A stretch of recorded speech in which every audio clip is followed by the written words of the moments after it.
Minha saudação a todos aqueles que participam desta nossa série de atividades acadêmicas, patrocinada pela Uniregistral, a cujo reitor, o Dr. Francisco Raimundo, eu reapresento as minhas saudações e os meus agradecimentos. Esta é uma exposição gravada em virtude da mudança da sede da Uniregistral e da Arisp para a Avenida Paulista, o que fez com que nós estivéssemos aqui provisoriamente num ambiente diverso daquele que nós normalmente ocupamos para a gravação dessas nossas aulas ou para a sua exposição ao vivo. Nós hoje vamos nos dedicar à leitura, comentários e glosas dos registros sobre registro número 65, que é a 24ª parte do princípio da legalidade. Ao final da exposição, vamos sortear 2 livros. Como a aula não é ao vivo, apenas para aqueles que estão inscritos na base do EAD, da Educação à Distância do Registral, e tenham assistido pelo menos a 2 aulas. O primeiro livro é esta obra de Russell Kirk, A Política da Prudência. Um livro muito interessante. E o segundo, graças a uma doação da doutora Amanda Gil, o Registro de Imóveis Princípios, primeiro tomo, nossa série Registros sobre Registros. Livro que está à venda pelo site da iusnaturale.com.br. iusnaturale.com.br. Muito bem. Vamos examinar, ainda que brevemente, o capítulo da qualificação registral dos títulos judiciais. Define-se o título judicial. Tanto a causa jurídica, título em sentido material, ou seja, um ato causativo idôneo a uma inscrição no registro de imóveis, quanto o instrumento, ou seja, o título em sentido formal, documento escrito e solene que contém e expressa o título material. Ambos, causa e instrumento, provenientes de órgãos do Poder Judiciário. Ou seja, o título judicial não é o que provém do juiz diretamente. É proveniente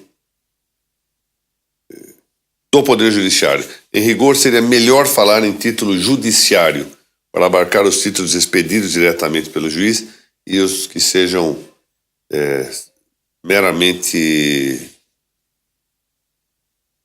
emitidos por organismos do Poder Judiciário, mas que não sejam atos do juiz. Aqui e ali pode haver algum ato que sequer materialmente seja referível ao juiz. Embora possa dizer, bom, de algum modo é delegado. Imaginemos, por exemplo, que haja a delegação para despachos ordinatórios, meramente ordinatórios, pelo escrivão. Por exemplo, um despacho de cítice. E que esse cítice possa ser levado para, depois de cumprido o mandato de citação, para o registro de imóveis. O ato nem materialmente é ato judicial, quer dizer, não propriamente dito, porque não partiu do juiz, mas é judiciário no sentido de que partiu do organismo judiciário como um todo. Bom, são instrumentos de origem judicial ou judiciária origem, suscetíveis de aceder ao registro imobiliário, os traslados de autos, as cartas de sentença, as cartas arbitrais, as cartas de adjudicação e de arrematação, os formais de partilha, os mandados, as certidões, os autos, termos e, controversamente, os ofícios. Por que controversamente os ofícios? Porque aqui em São Paulo entende-se que ofício não se registra. Mas supera-se com facilidade o nome ofício, dizendo-se que, na verdade, embora se chame ofício, caracteriza frequentemente mandado ou certidão, coisa que o vale. Então, já por seu aspecto material, os títulos judiciais podem ser propriamente jurisdicionais, ou seja, são aqueles que são oriundos de jurisdição contenciosa. Estes merecem o nome de jurisdicional. Os de jurisdição voluntária e os de jurisdição administrativa. Aqui nós tocamos num assunto que eu tenho referido algumas vezes aqui. No Brasil não é muito comum a distinção entre jurisdição voluntária e jurisdição administrativa. A distinção encontra-se, sem embargo, em alguns autores. Por exemplo, remeto-me aqui a José Federico Marx, no ensaio sobre a jurisdição voluntária. Entre os italianos, a Enrico Redenti. Redenti faz essa distinção. Aliás, distinção, ao nome de Redenti se reporta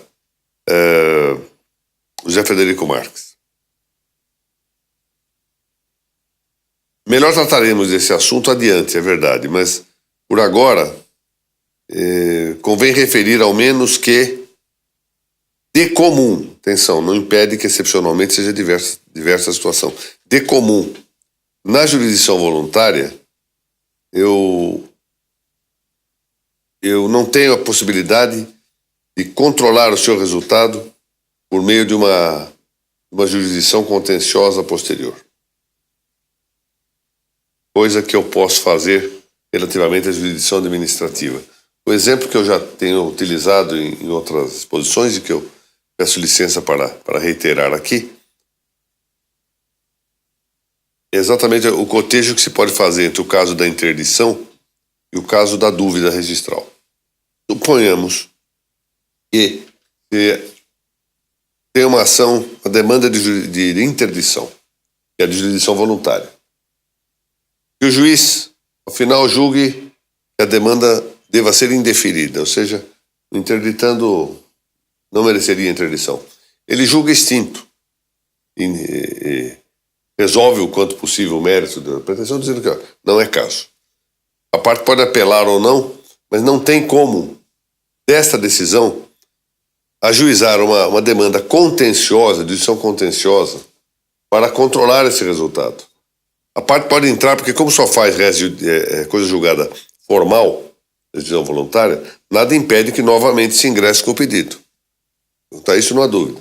Ora, o que não se pode, entretanto, é tentar, por meio de jurisdição contenciosa, controlar o que se decidiu na jurisdição voluntária. Diversamente, na administrativa, suponhamos o processo de dúvida, aliás, é textual no artigo 204, se não me engano. No processo de dúvida, proferida a sentença, ou mesmo antes dela, pouco importa, pode haver controle das decisões por meio de processo contencioso.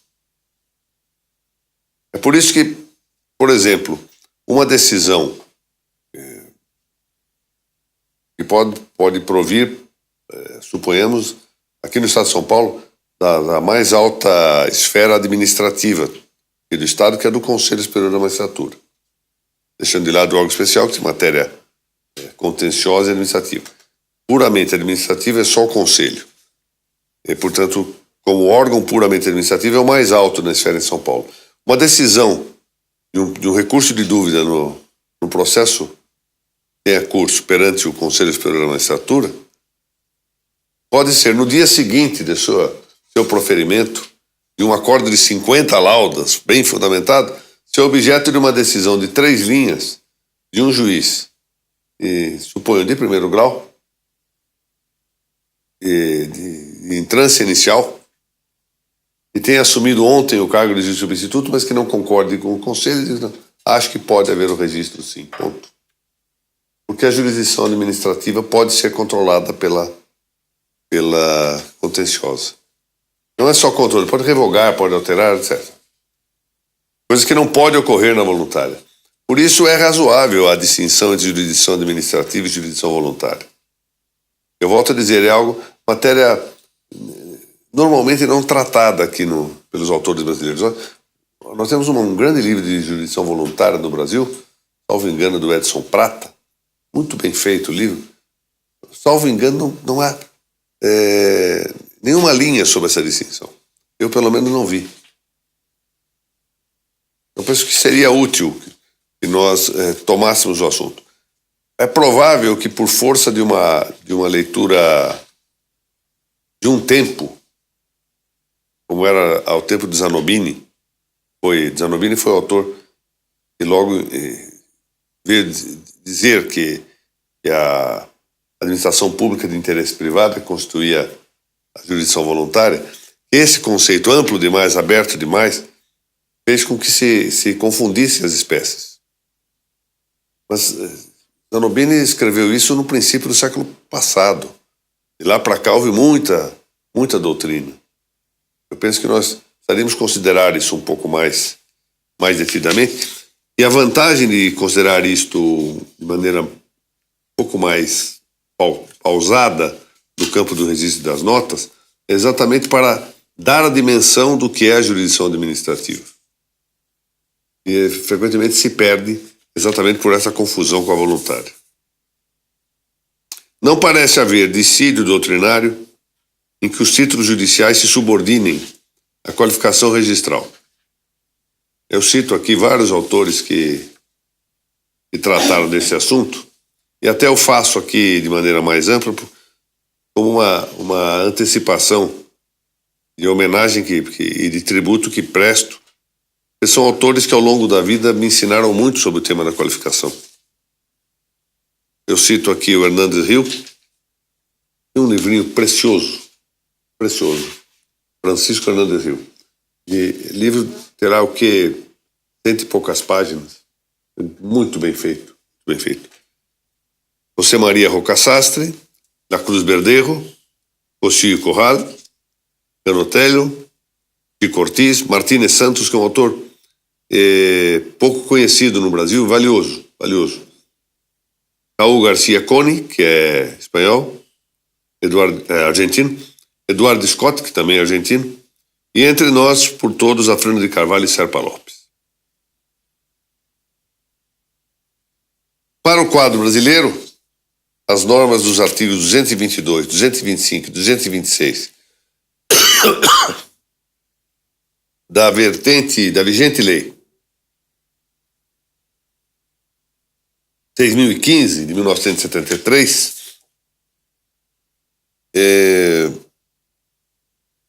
nisso que mencionam expressamente requisitos para os títulos judiciais suscetíveis de registro, uma vez que falam que há requisitos, já está a própria lei implicitando a pertinência, quer dizer, mais do que isso, a exigência de sua qualificação.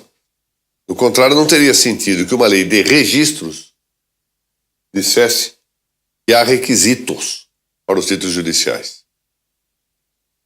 Todavia, aqui já é uma questão diversa, muito conflitiva, é estabelecer a compreensão com que no registro brasileiro deva considerar-se a qualificação dos títulos judiciais, especialmente por falta de uma normativa mínima posta de maneira explícita e adicional às indicações acima apontadas, desenha as fronteiras de um território que deve aqui reconhecer-se é cheio de riscos, porque toca exatamente a questão do exercício jurisdicional. Vejam a grave dificuldade. O próprio exercício jurisdicional é não ter a possibilidade de limites que o controlem, a não ser dentro da própria jurisdição. Ou seja, as decisões judiciais, como se diz, são feitas para ser cumpridas. Pode ser objeto de recurso, mas são para ser cumpridas. E agora nós temos aqui a pertinência de que os títulos se controlam, embora seja de origem judicial. Isso toca muito de perto o ofício jurisdicional. Daí que se nós temos de examinar requisitos para a registração de títulos judiciais, nós temos que compreender que o melhor seria que esses requisitos todos e tudo que conviesse, tudo isso estivesse previsto rigorosamente na lei, para não deixar uma margem que, de um lado, possa levar ao registrador a ter receio de ofender o exercício jurisdicional, que é o que frequentemente ocorre. E aí a contrapartida, que é a de um excesso de rigor nesse exame, e esse efetivamente vai ofender a liberdade jurisdicional. Usam muita cautela. De lege ferenda, o conveniente seria efetivamente estabelecer com clareza quais são esses requisitos. De todo modo, em 1991, eu ainda me lembro, tempo que o doutor Ademar Fioranelli e eu éramos jovens e promissores talentos do registro do direito registral brasileiro. Em 1991 eu estive no Encontro dos Oficiais de Imóveis do Brasil das Alagoas, lá em Maceió, 18º encontro. E foi o encontro Elvino Silva Filho. Todo mundo sabe, doutor Elvino Silva Filho, meu saudoso amigo, foi um grande civilista e um registrador de imóveis aqui na cidade de Campinas. Pois bem, em 1991, em Maceió, o tema da qualificação registral mereceu largos debates. Debates acalorados, efetivamente. E ali se concluiu em que há 4 pontos fundamentais para demarcar o exame dos títulos de origem judiciária. Então vamos ver isso. Aqui, por que os debates foram acalorados? Havia, na ocasião, vários juízes da Corregedoria Geral de Justiça de São Paulo presentes nesse encontro em Maceió. E é uma coisa curiosa. Na prática, admitia-se uma certa qualificação dos títulos judiciais. Não se entrava muito no exame das razões. Até esse aspecto deve ser ponderado. Às vezes a gente toca em questões um pouco antes da hora. Não sei se o assunto já estava amadurecido bastante, se politicamente era conveniente salientá-lo. Eu já disse aqui a senhores que 2 anos antes, quando eu fui a Porto Alegre falar sobre saber prudencial, o Dr. Silvio Paulo Duarte Marques convenceu-me a não falar o texto que eu tinha preparado. Então, tratei pela metade. Não que eu não estivesse de acordo. Ele disse, é um pouco cedo para levantar essa questão. Aqui talvez tenha sido um pouco cedo. Os juízes ficaram muito irritados com a minha posição lá acerca da qualificação. Mas eu não fiz outra coisa do que observar o que já ocorria. Só que isso não estava sistematizado. A sistematização tornou claro que os títulos judiciais eram, sim, controlados pelos registradores. E isto, numa linguagem, a meu ver, psicologicamente eu até compreendo, entendo. Agora não concordo com isso. Uma certa tendência psicológica de, olha, nós aqui somos intocáveis, nós somos o judiciário. E não nos venham dizer o que nós podemos ou o que não podemos fazer, porque nós temos a reserva final de palavra do que é justo e do que não é justo. E saber que isso não era bem assim deve ter causado realmente um tanto de estranheza. Mas com o tempo essas coisas se encaixaram. E logo começaram a compreender que, de fato, era o que já se fazia e tinha que ser assim, do contrário, qualquer coisa entraria no registro e destruiria o sistema. Basicamente é isso. Ou nós controlamos um mínimo e encontramos um modo de convivência entre a potestade e autoridades jurisdicionais, que tem que ser realmente amplas e soberanas. E o registro, controlando os excessos, ou nós vamos ter resultados fatídicos, nós vamos, no fundo, desarticular o sistema registral, que é o que muitas vezes ocorre agora com a ideia de que a pretensão do registro possa ser objeto de decisões incidentais oriundas das próprias varas de que provêm os títulos judiciais levados à inscrição. Bom, mas quais foram os pontos adotados? Como não há na lei brasileira indicações bastantes, foi necessário encontrá-las em 2 pontos. Primeiro, mediante um levantamento do que de fato já se fazia. Então, vamos encontrar nas notas devolutivas, nos costumes estabelecidos, e costume é fonte do direito administrativo, nas decisões pretorianas da jurisdição administrativa. Esse foi o primeiro ponto. Segundo ponto, vamos examinar a doutrina estrangeira que eu acabo de mencionar. E, sobretudo, a lei espanhola, que, por uma razão ou por outra, terminou por ser adotada aqui como um elemento, não sei porquê, mas foi um elemento que acabou sendo consagrado pelos registradores. Primeiro ponto fundamental, competência judiciária. Segundo, congruência entre o título formal e o material. Terceiro, obstáculos registrais. E 4, formalidades documentárias. São 4 pontos. E em nenhum caso, notem bem, se examina o mérito da decisão jurisdicional.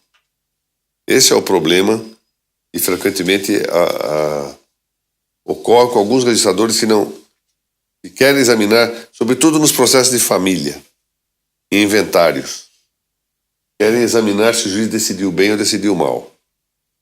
E aí haverá a seu tempo nós falaremos sobre isso, haverá de fazer algumas distinções, quando cabe e quando não cabe isto. Quanto ao primeiro tema da competência da autoridade de que resulta o documento judicial, a qualificação deve limitar-se ao âmbito da incompetência absoluta, só esta, não da relativa. Não se estendendo, pois, porque a relativa é de interesse primacial das partes no processo. E por isso mesmo ela é prorrogável. Atualmente isso está previsto no artigo 65 do Código de Processo Civil de 2015. Mas a incompetência absoluta é esta sim. Esta atende principalmente ao interesse público e pode, por esse motivo, declarar-se de ofício. Remeto mais uma vez ao Código de Processo Civil, agora o parágrafo 1º do artigo 64, lembrando que o artigo 15 do novo Código de Processo Civil indica a aplicação subsidiária e supletiva das regras do Código aos processos trabalhista, eleitoral e administrativo. E a ideia de processo administrativo abrange a do processo registral. E é exatamente porque a competência absoluta constitui um critério ditado pelo princípio interesse público que se tem entendido cabe a seu controle nos títulos levados a registro. É uma doutrina firme, embora nem sempre explícita, curioso. Mas é fácil ver que deve ser assim. Imaginemos uma hipótese. Agora está na ordem do dia. O processo extrajudicial de uso capião.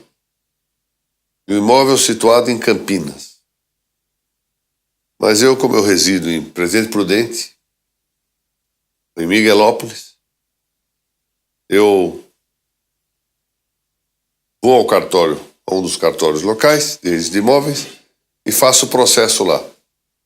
Com absoluta incompetência, porque, de acordo com o artigo 216A, o CAPT, competência é da comarca absoluta, da comarca da situação do imóvel.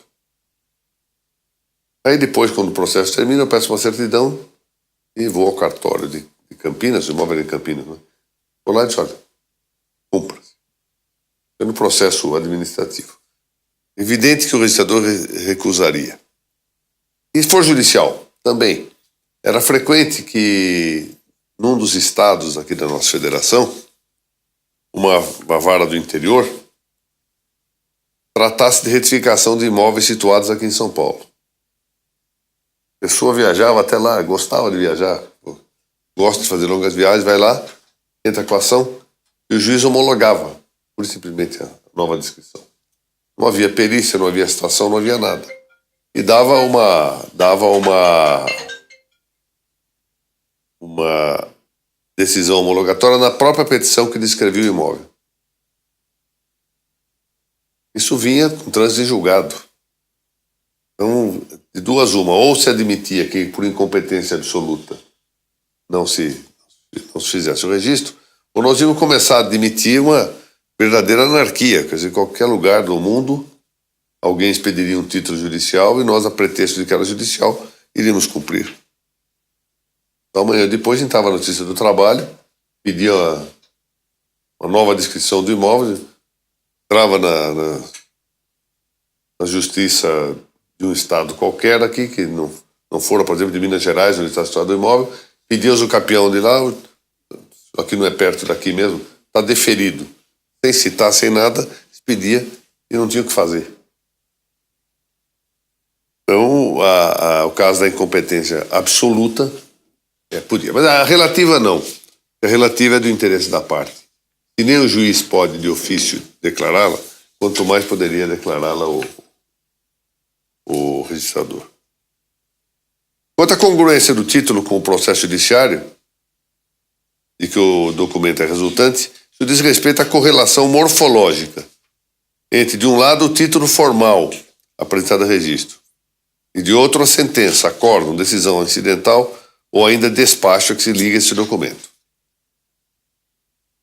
Já vamos ver um pouquinho mais sobre isso, mas por enquanto lembremos que do que não se trata. Não se trata da congruência do julgado em si mesmo ou com a lei. Ou seja, não cabe ao registrador examinar a sentença. Ah, não, essa sentença não está de acordo com a lei diz outra coisa, não vou cumprir. Ou seja, o registrador não é órgão revisor da sentença judicial.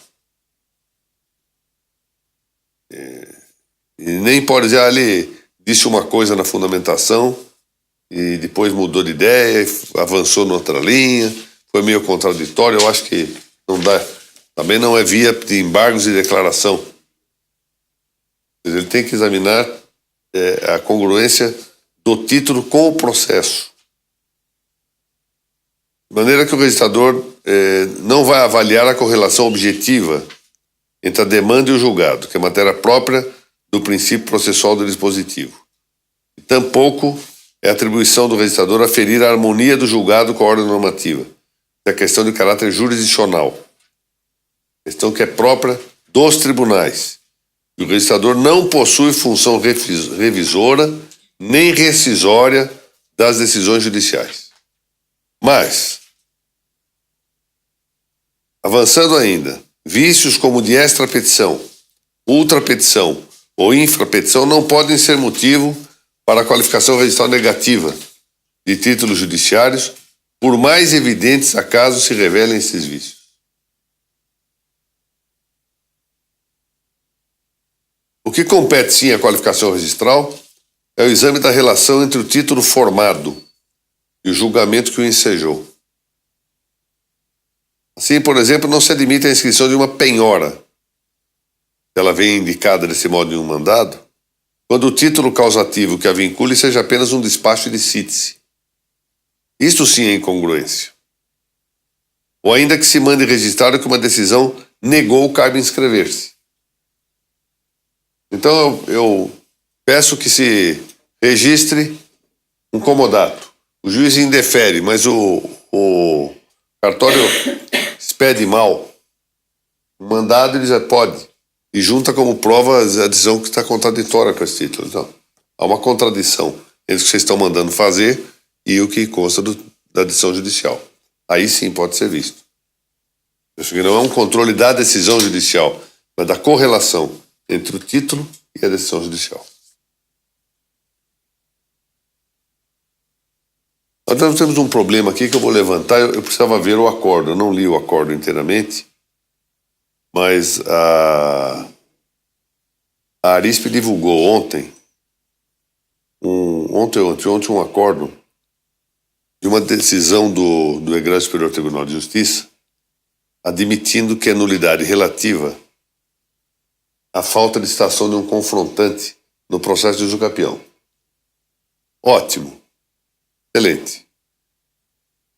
A distinção que o eminente relator faz, e aqui por ser tratado de atividade acadêmica que eu levanto o tema, entre a usucapião e a demarcação do imóvel objeto, que não valeria contra os confinantes, leva à seguinte dúvida: será mesmo possível, então, que haja usucapião de um imóvel não demarcado? Porque nesse caso o que ele diz, não faz coisa julgada a demarcação do imóvel, exatamente porque pode invadir o terreno do confinante. Então não faz coisa julgada isso. Mas então qual é o imóvel que é objeto da usucapião? Essa é a dúvida. Eu preciso ler melhor o acordo, ver se dá solução para isso. A solução é engenhosa, efetivamente, para aproveitar o processo. Só que é um usucapião no ar, sem imóvel. Como é que vai abrir matrícula? Com qual descrição se abrirá a matrícula se a demarcação ficou fora dos efeitos da coisa julgada? Está me parecendo estranho isso. Mas como provém de um emérito jurista e da Superior Tribunal de Justiça, eu quero examinar melhor esse ponto. Quem é o relator? Depois eu direi. que compete sim à qualificação registral é o exame da relação entre o título formado e o julgamento que o ensejou. Então já vimos aqui. Um problema que, embora teoricamente relevante, parece superável é o da propriedade documental dos títulos formais em ordem ao registro perseguido. Um exemplo gráfico no direito brasileiro é o que se extrai do confronto entre a praxe da inscrição do arresto e da penhora em face da indicação específica de sua titulação na lei processual. Antigamente era comum, a distinção desapareceu de algum modo, pelo menos no dia a dia. O que já falava de praxe não era qualquer costume. A praxe era realmente um costume contra a legem. E se admitia. Então, quando você fala, não, isto é assim, mas a praxe processual é no outro sentido. A praxe forense não era qualquer coisa. Era aquele costume contrário à lei. Aqui é o caso. É uma praxe, efetivamente. Porque a averbação do arresto da penhora se tem feito com apoio mandado. É frequente que se peça o mandado. E, quando não, ofício, do ofício. E se toma, então, a conta de mandado. Mas a normativa em vigor, com o processo civil, em seu artigo 844, faz referência expressa à cópia do auto ou do termo da constrição. Ou seja, a averbação da penhora, quando alguns entendem que ainda é registro, não importa,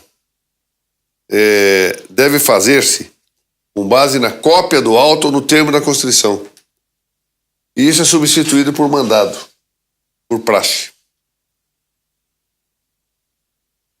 Eu queria assinalar ainda de caminho que a admissão de que uma cópia, supõe-se cópia simples, não certidão, pode propiciar um averbamento é já algo que inova no entendimento frequente na jurisprudência administrativa, de que os títulos acessíveis ao registro predial devam ser sempre originais.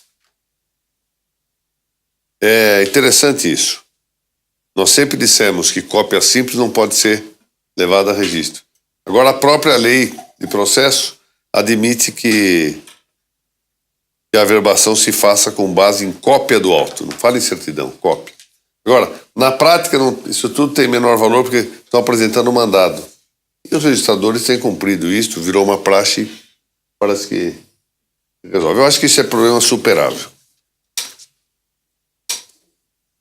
Cabe ainda considerar se o registrador pode qualificar o conteúdo de uma partilha consensual, objeto de sentença homologatória. Sim, esse é um ponto interessante.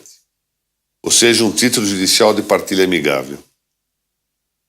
Isto é matéria de divergência aqui no nosso Conselho Superior da Magistratura.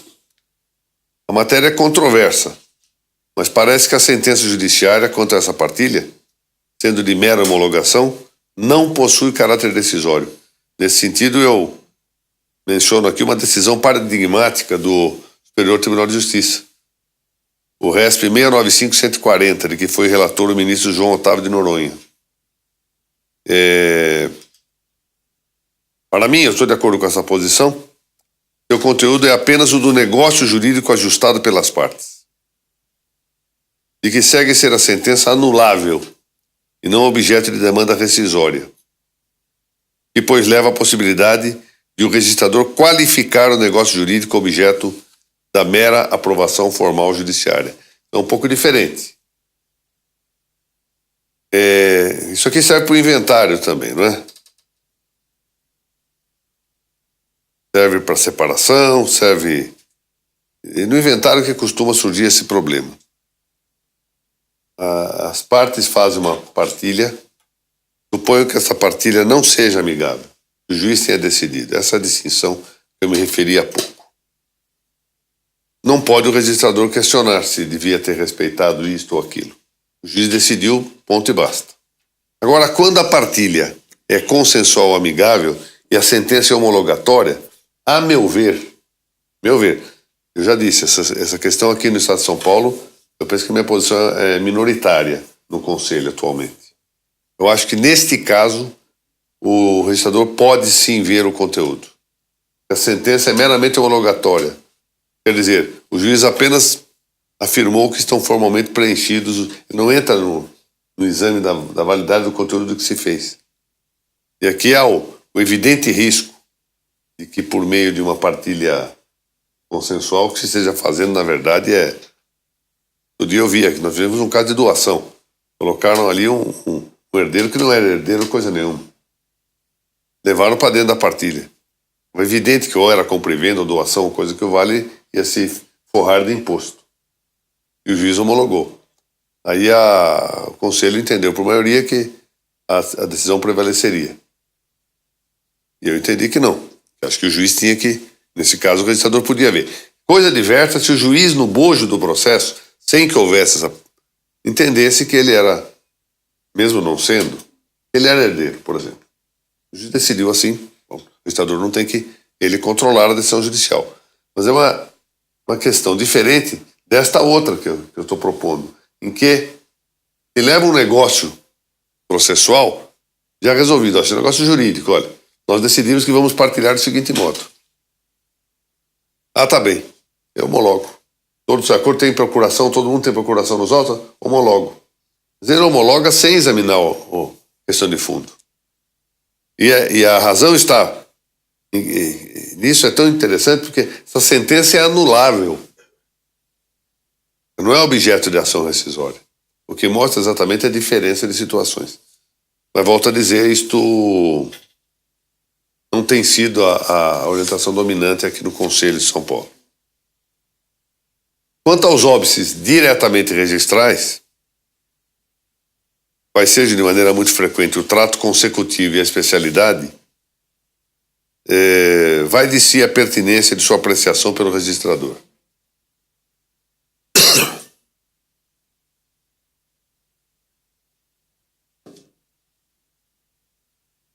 A matéria apresenta algumas áreas cinzentas e conflituosas, embora seja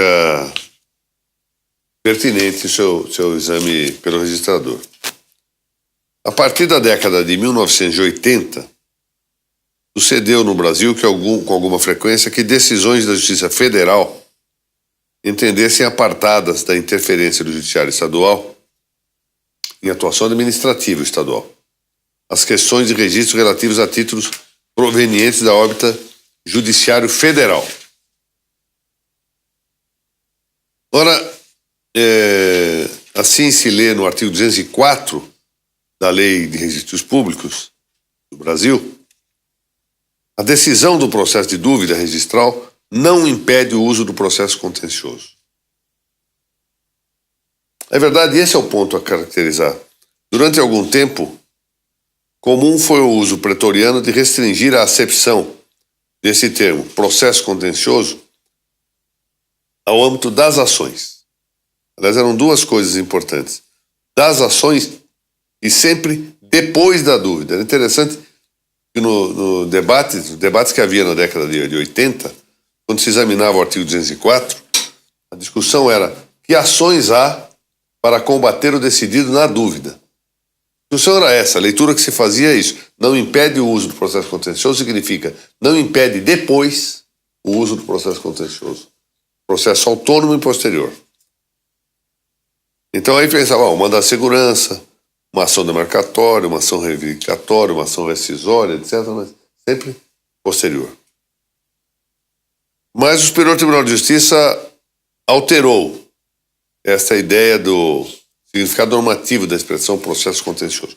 E acho que, embora a minha primeira posição fosse aquela que eu mencionei, eu acho que a interpretação, a compreensão do Superior Tribunal de Justiça nesse passo é a melhor. De lege ferenda não deveria ser, mas de lege lata, ou seja, de acordo com a lei em vigor, é a melhor interpretação de fato, melhor compreensão de fato. Para o Superior Tribunal de Justiça, e me parece que a decisão correta, não se pode excluir a decisão interlocutória relativa a um ato concreto de inscrição predial. Decisão interlocutória, já não a decisão final.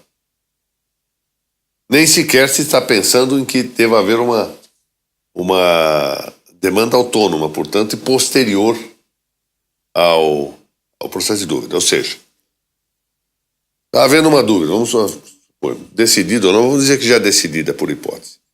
Tanto pode haver uma ação posterior a ela, como uma ação que já estivesse em curso ou anterior. Tanto faz como tanto fez que a decisão desse processo jurisdicional seja final ou não. Dá um exemplo concreto aqui. Doutora Marcela apresenta um título para registro. E o registrador devolve esse título. Título judicial. Não pode registrar esse formal de partilha. Por causa disso. Que caminhos ela tem? Ela pode suscitar dúvida. E depois o processo contencioso é uma hipótese. Ela pode cumprir a exigência que ele está fazendo. Ou ela pode, outro caminho. Desculpe-me.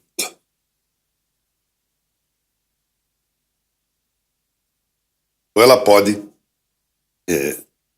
entrar com uma ação contenciosa direta, por exemplo, mandado de segurança, perfeitamente possível. Ou, o que parece muitíssimo mais prático, vai diretamente ao juiz que expediu, o juízo de que se expediu o título. Ela devolve e diz assim, olha, eles não querem cumprir. Você pode decidir se deve registrar ou não? E o juiz que expediu o título, veja que psicologicamente já há uma tendência normal. Se o juiz expediu o título é porque ele acha que está tudo certo. Claro que ele pode pensar melhor, há muitos juízes que revêem as situações, mas aí já será uma situação peculiar. A tendência, estatisticamente, é de que seja confirmada a pretensão de registro. E ele decide, interlocutoriamente, a pretensão de registro. Agora houve uma decisão, não só o título já estava expedido, o título foi qualificado, mas agora houve uma decisão interlocutória sobre a pretensão de registro. Geralmente são essas ordens que vêm de maneira cumpra-se em 24 horas, sob pena de prisão, etc., que já me parece um tanto inadequado por falta de compreensão do que está ocorrendo. Em rigor, aliás, se há aqui uma falha dos registradores, mas eu até compreendo as dificuldades, é que eles não têm exigido prova de preclusão dessa decisão. Não têm pedido certidão de trânsito julgado.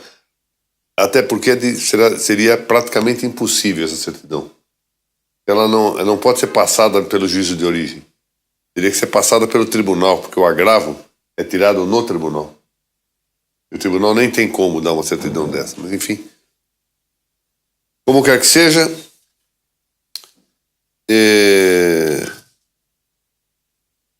a extensão do termo processo contencioso para abranger tanto sentenças quanto interlocutórias, a expressão do 204, não é? Passou a admitir-se, a meu ver, com razão, a supremacia da hipoteticamente mais pálida, isso está romântico, não é? Hipoteticamente mais pálida das decisões jurisdicionais sobre a mais brilhante e admirável das decisões de caráter administrativo. É isso mesmo. 30 páginas de decisão administrativa podem ser solvidas por um registro. Ponto.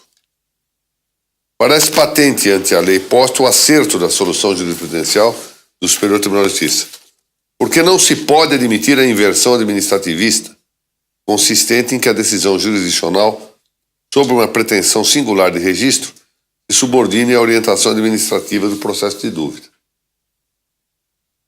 Assinale-se, todavia, que, em resumo, firmou-se o entendimento de que uma decisão administrativa, ainda que de origem judiciária, não pode sobrepor-se a uma decisão jurisdicional contenciosa, seja final, seja interlocutória, relativa a uma pretensão de registro. Para dizer, não se extrai, além disto, que se haja recusada a possibilidade de qualificação registral do título judiciário. Essa é a distinção. Uma coisa é que haja vamos falar assim de maneira prática, que haja um primeiro momento em que o título judicial possa ser qualificado. Possa não, deva ser qualificado.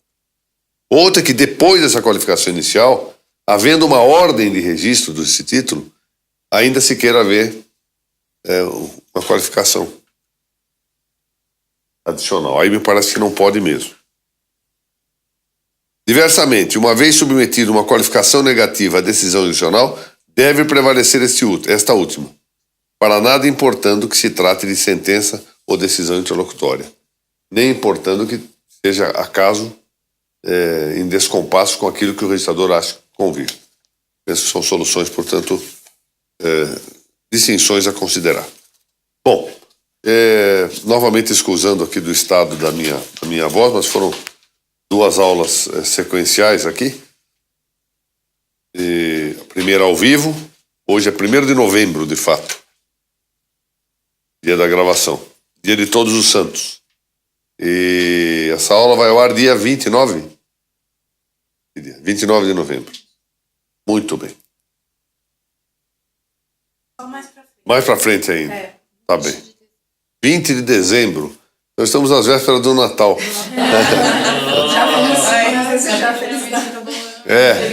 Então vamos. Talvez seja até a última aula antes do Natal, não é isso? Então, no dia 1º de novembro, dia de Todos os Santos, antecipando por 50 dias, quero desejar a todos um Santo Natal e que Nosso Senhor nos conceda as bênçãos necessárias para que continuemos o ano que vem, se permitir, a estudar essa matéria, que é realmente cativante. Quanto mais a gente se envolve com ela, mais vê aspectos novos, né, e razões para dedicar-se ao estudo. Vamos ao sorteio, então. Hoje, naturalmente, sendo aula gravada, só para aqueles que estejam inscritos no EAD e que tenham assistido ao menos 2 aulas. Para o ano que vem, já ficamos estabelecidos 4 aulas. 4 aulas. Gostei, hein? Decisão de 2018. Decisão de 2018. Russell Kirk, A Política da Prudência. 8. Luiz Marcelo Pedroso de Almeida. Dr. Luiz Marcelo Pedroso de Almeida, receba A Política da Prudência, do Russell Kirk, com meus votos de Feliz Natal.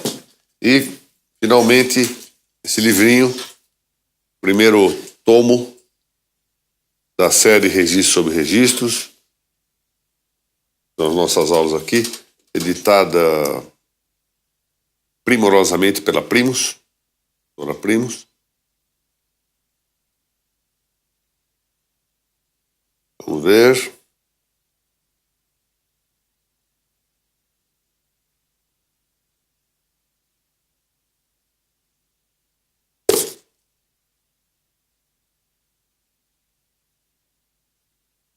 Sete.